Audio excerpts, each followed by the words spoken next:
Welcome back, guys. We have a quick, low-key, unannounced stream for you today because I have the We Are CC podcast at 6 p.m. East. That's in about 4 hours. You can join us on the Reddit itself or on the Discord. Link to the previous episodes pinned in the comment at the top of the chat. Good to have you guys. We're going to take a look at Bitcoin and a few other coins that are moving. Here's some altcoins. First things first, I forgot to show this.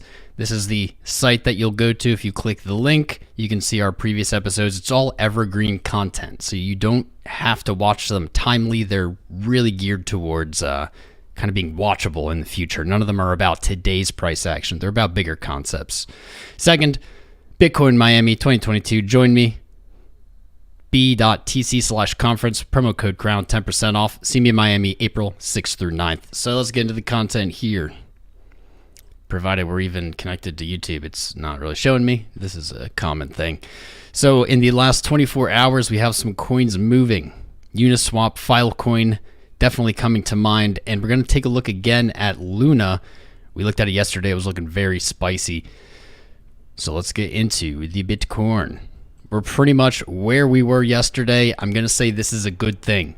On Monday, we have our markets opening after a very rocky weekend, and I have a feeling it's going to be a very spicy Monday open.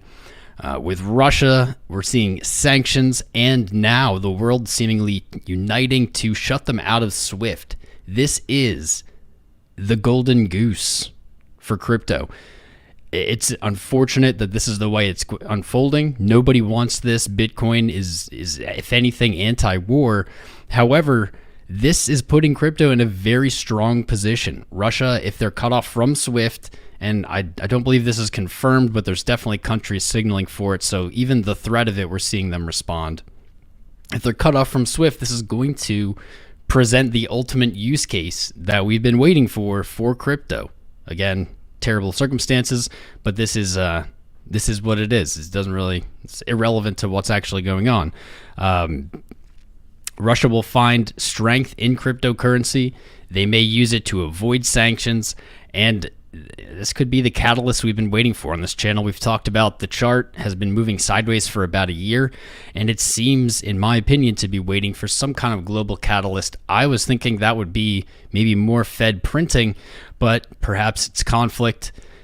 Either way, we can expect the ruble to take a dive Monday morning, regardless of what happens between then and now, and that's going to have an impact on the greater markets. I would definitely keep an eye on Forex, and maybe even I'll pull up the Ruble chart again. Something tells me BTCRUB is going to be a little more bullish than everything else come Monday.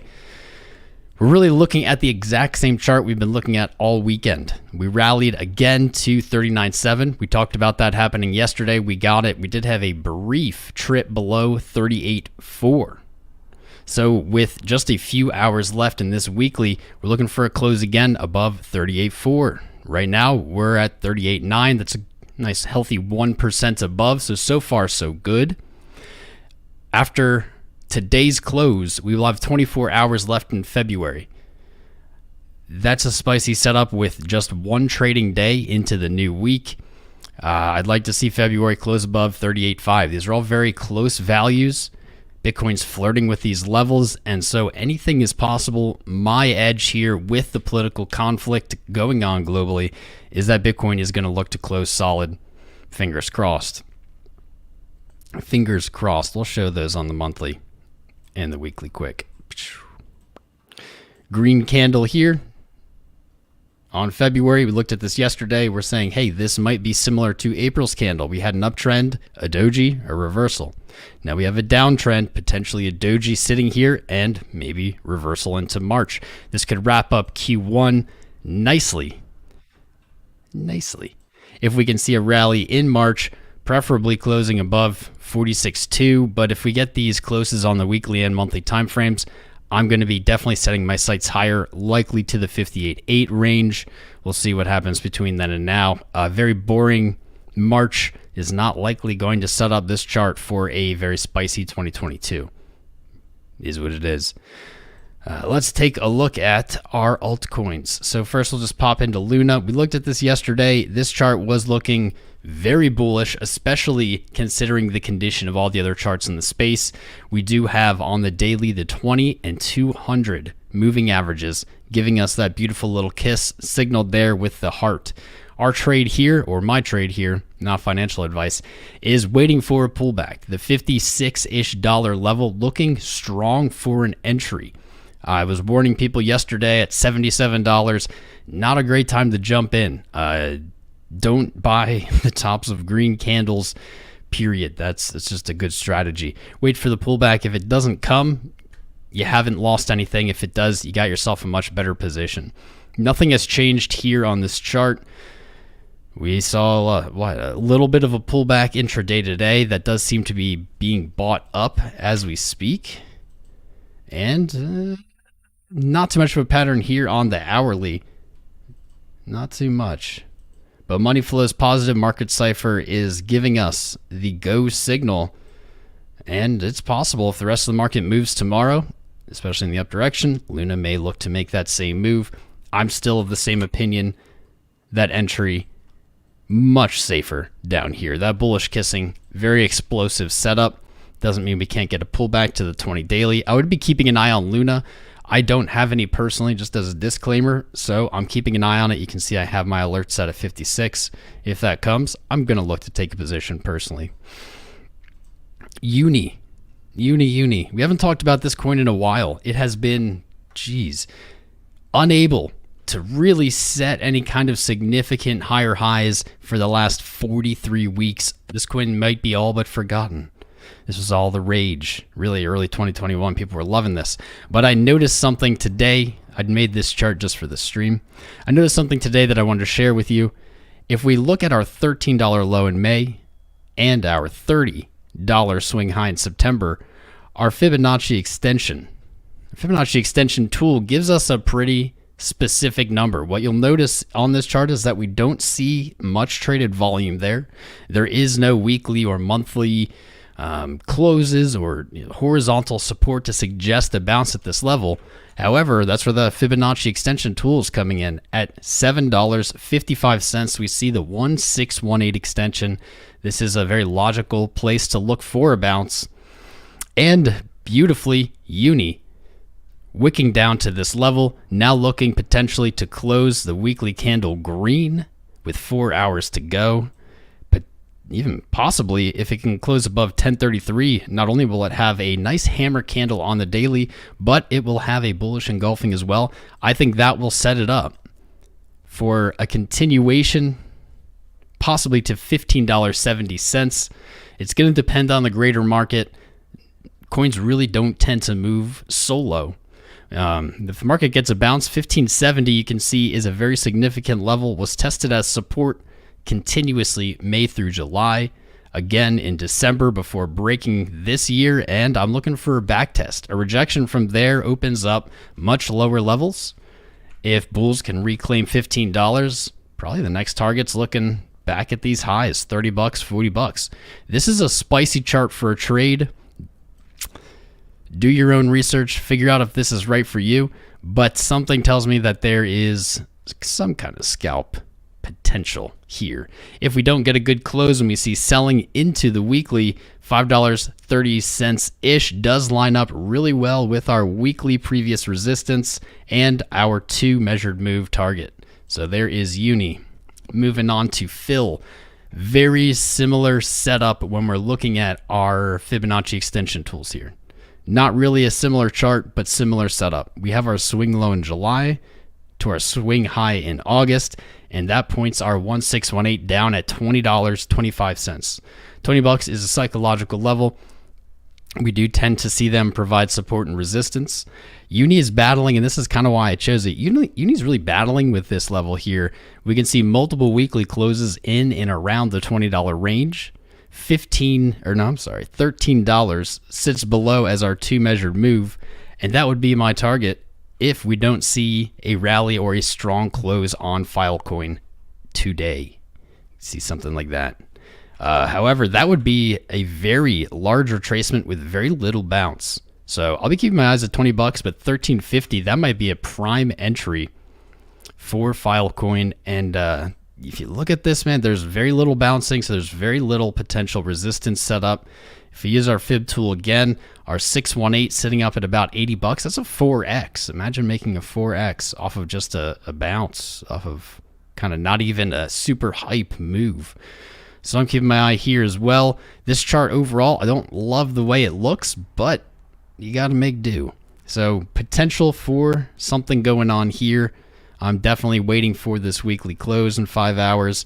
And Filecoin, unlike Uni, we do see is bullish engulfed above $20.60 on the weekly. So that's some spicy stuff going. Actually, I didn't even look for this 20. I should look for the 20.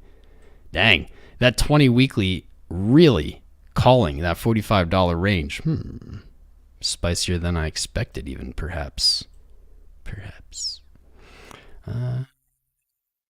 Luna? Uni? Filecoin. Huh. I got through that really fast. How long did this take? Like 17 minutes. Schwant. You guys smash the like button. Smash the subscribe button. Thanks for joining us. I didn't announce this stream. This is supposed to be quick, kind of good charts that I saw. Mostly because I have the podcast again tonight. Let me hit all these buttons. Jump in the Discord. Follow me on Twitter. Check out Patreon. March 1st is coming quickly. If you are interested in investing in yourself, you're looking for exclusive technical analysis, trade setups, educational content, etc. Sign up March 1st. Don't sign up today. Please don't sign up today. You'll get billed again on the 1st. I got through that faster than I thought. Maybe I should do this every day. Life would be easier. Litecoin, I didn't really plan on looking at it, but I have the chart up here. Still flirting with this broadening, descending wedge pattern. I'm digging it. We see support is, at least for the moment, being held on Litecoin from that descending high trend. If we can hold it into the weekly, 122 is a very historic, very important price point for Litecoin. Let's see it on the weekly. And that is absolutely where I would be looking. Not such a beautiful weekly candle here. I'd like to see it close above 110 so it can follow the rest of the market with a green weekly. I'm going to put an alert if I have one left. Nice. We got a subscriber, John Crane, 1986. What's up, man? 86. Good year, brother. Good year. I wasn't alive, but I hear good things. So yeah, that's what we're keeping an eye on. There's not too much. You know, we're really moving sideways. We talked about this Friday. These weekends have not been super volatile. Despite all this crazy news going on, we haven't seen a ton of movement. I think we might be able to sneak in BTC Ruble, the rubles. And we can see that the BTC rubles, much more bullish looking. Isn't that a beautiful chart? Don't you wish we were here on BTC USD? Well, I have good news for you. This is a great sign for BTC USD. Yes, this is likely because of the ruble's weakness right now. However, what that means is rubles are entering into BTC, which has a broader impact on the market. And holy heck, would you look at that? Look at how beautiful this pattern is. BTC Ruble with the same broadening descending wedge. Followed the TA perfectly since we looked at it. Broke the top side of the wedge. Back tested the wedge, moved sideways, and into today, we have a higher high at 3.4 million rubles. You could be a ruble millionaire right now if you sold a BTC for rubles. Magic. So let's cross our fingers, hope that BTC USD follows the ruble up into this week. And man, that's gorgeous. 1, 2, 3, 4, 5, 6, 7 potential green dailies in a row. Actually, I need to look at these indicators. Momentum, positive. Market cipher still a little sketched on it. That's okay. Let me check this weekly. Beautiful bullish engulfed weekly on the ruble. The ruble, man, this is looking for higher highs. Or at least it's looking for lower highs. It's looking for upside movement. This chart's so much different than the dollar. It's wild. The highest point was in April. This didn't retrace as much. Now it's moving back up. I think a retest on the ruble of 3.7 million is very, very likely. Let's throw this on here. Let's throw it on there. Boom. Boom. Perfect. Of course. I just got the eye. Got the eye. If you're trading in rubles, this is where our 618 retrace is sitting right there at the previous weekly closes. That'd probably be a good trade. I don't know where you would even trade BTC Ruble, probably in Russia. But I love that this chart is more bullish. So from now on, I'm probably just going to be watching BTC Ruble. I'm off the dollar now. No, I'm just kidding. Yeah, that's pretty much it, guys. Don't forget to like and subscribe. Jump in the Discord. Check out Patreon, etc. I love you all. Thanks for joining. Told you it'd be a quick one. Catch me on the We Are CC podcast tonight. I love you.